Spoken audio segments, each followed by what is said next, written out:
পাকিস্তানের তেহরিকে ইনসাফ পিটিআই দলের প্রতিষ্ঠাতা ইমরান খান আগামী ২৪ নভেম্বর দেশব্যাপী আন্দোলন করার ঘোষণা দিয়েছেন। ১৮ নভেম্বর সোমবার আদিয়ালা কারাগারে তার সাথে সাক্ষাৎকারের পর এ তথ্য জানিয়েছেন বোন আলিমা খান।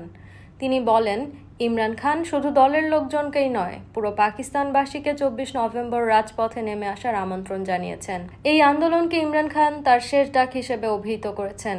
তবে তার এই আন্দোলন শুরুর আগেই ইসলামাবাদে ১৪৪ ধারা জারি করা হয়েছে,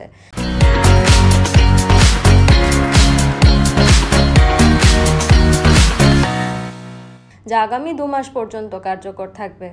এই ধারা অনুযায়ী একসঙ্গে ৪ জনের বেশি মানুষকে সমাবেশ করতে দেওয়া হবে না।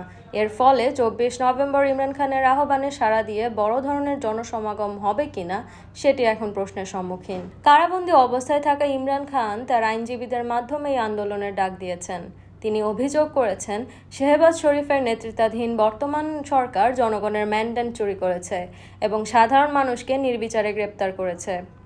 তিনি আরও বলেন, সংবিধানের ২৬তম সংশোধনীর মাধ্যমে বর্তমান সরকার স্বৈরাচারী শাসন প্রতিষ্ঠা করেছে।